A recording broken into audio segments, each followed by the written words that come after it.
You ask Tiger to solve.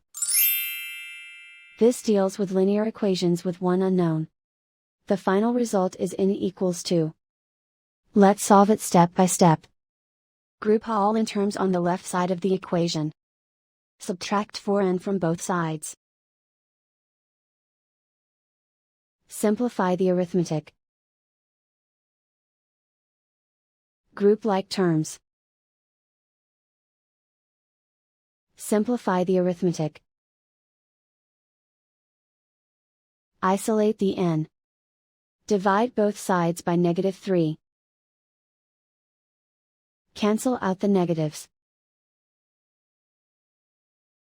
Simplify the fraction. Cancel out the negatives. Find the greatest common factor of the numerator and denominator. Factor out and cancel the greatest common factor.